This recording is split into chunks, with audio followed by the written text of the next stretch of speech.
bakka torba an yusallana bakka torba sagadamurraa ni dhoorke.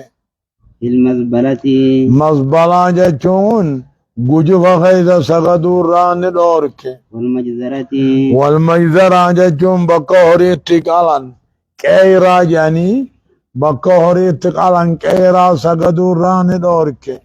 walmaqbarati gujufa keessa sagadurraa dhoorke. waqaari'ati tariiqi walakkaa karaa sagadurraa dhoorke. وفي الحمام mana dhiqaansaa sagadurraa dhoorke. وفي مواطن الإبل mooraa gaalaa sagadurraa dhoorke nama sodaachisa. وفوق ظهر بيت الله mana rabbii gama gubbaa sagadurraa dhoorke oguu wanni itti garagalu hin jirre.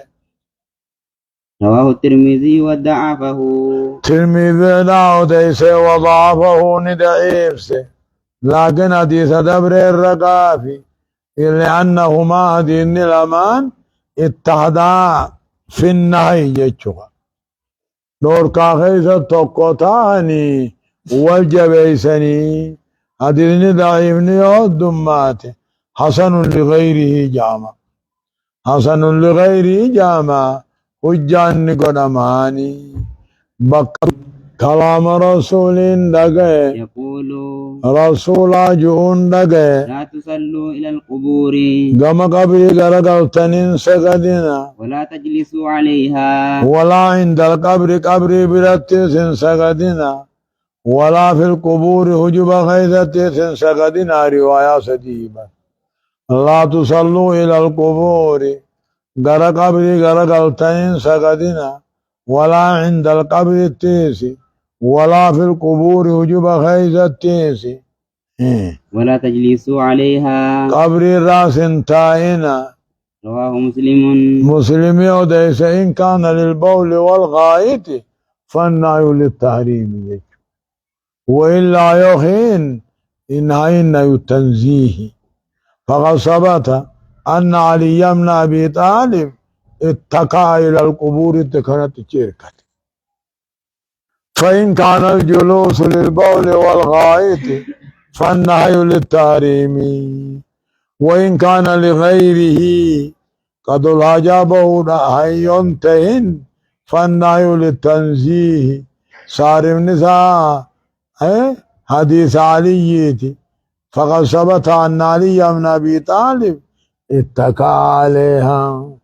قبر رتيركته جاني دبي قبرنا آية. وعن أبي سعيد رضي الله عنه قال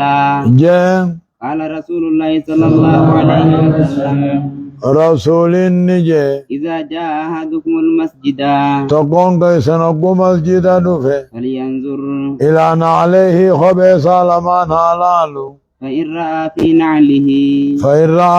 عليه خبيث خيس يوارك أذن جتشوني نجس يوارك أو قذرا وسخ يوارك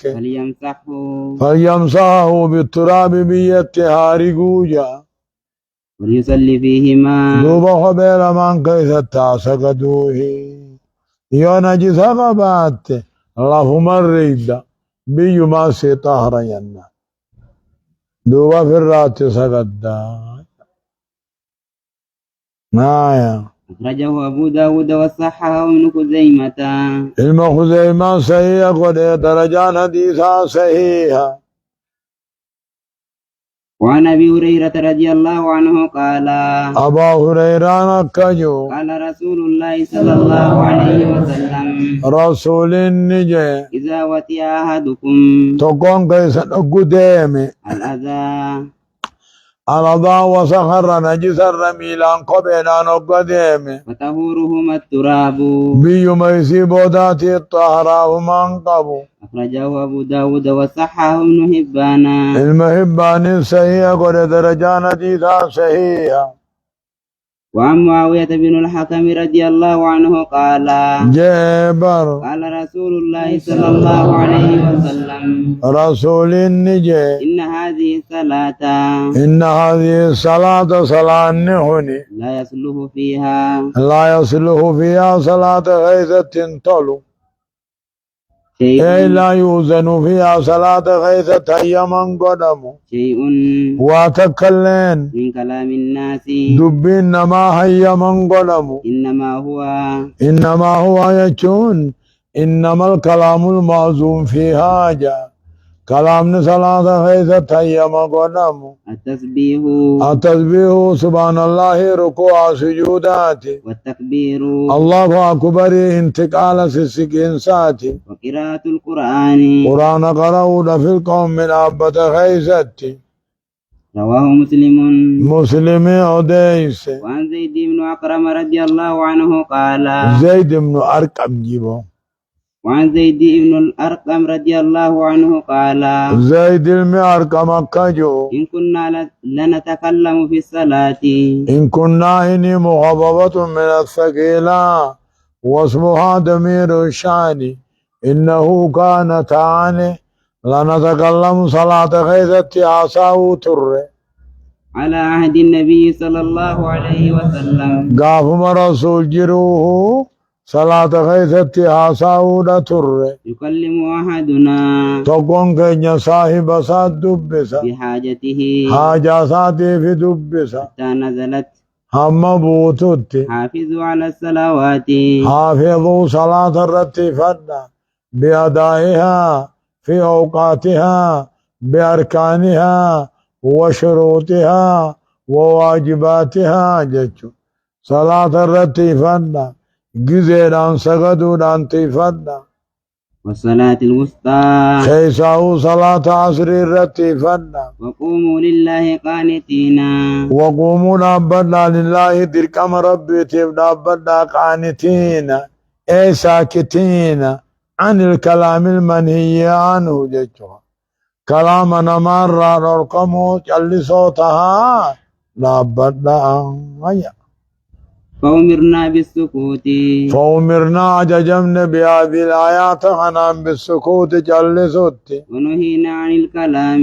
ونهينا نركمنا غير ملجأ قال رسول الله صلى الله عليه وسلم رسول النجي التسبيح للرجال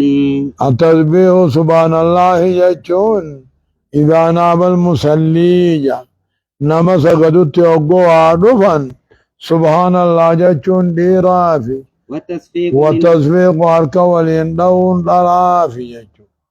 دو شنا چدقوتين دويدا آيا دويدا شنا چخاني كسر دويتي أكنت دون دوركا متفق عليه زاد مسلم في الصلاة صلاة خيزة ديرت سبحان الله جتي أمو دلا نركش شنكذا كوني دويدة شنكخاني دويتي وعن مطرف بن عبد الله بن شخير عن أبيه قال جيجا رأيت رسول الله صلى الله عليه وسلم كلام رسولنا رسولان رأيت رسول الله نبي نركي يصلي إذا سجدوا نركي وفي صدره عزيز حالا موقع مسان خيثة عزيز غمغميسان جرون جا عزيز المرجل أكا غمغميسا أقوتي راجا من البخاء بويا الراجا أخرجه الخمسة مما لا يفهم منه حرف ولا حرفان حرف تكرم بيخد رواه الخمسة إلا ابن ماجه المماجة ملي 5 دانقبا وصحى ابن حبان المحباني صحيح قد درجان حديثا صحيحا وعن علي رضي الله عنه قال علي مالجا كان لي من رسول الله صلى الله عليه وسلم كان لي نافته رسول الله نافته مدخلان يجون أي وقتاني أدخل عليه فيهما جذيلما تنين نبي لكون ناته جذيلما تنين سي خيستي نبي لكون ناته فكنت إذا أتيته فكنت ننت يقى الرسول التدقو وهو يصلي إذا سقد يقى التدقو تنحنها لي وقى ناجرة يجو وقى جرون صلاة بل ليسوا يجو فرات كيسي رواه النسائي وابن ماجه المماجه galgala مادن لكن جزي لما الراقبة يا هل كان أتاتي بياتا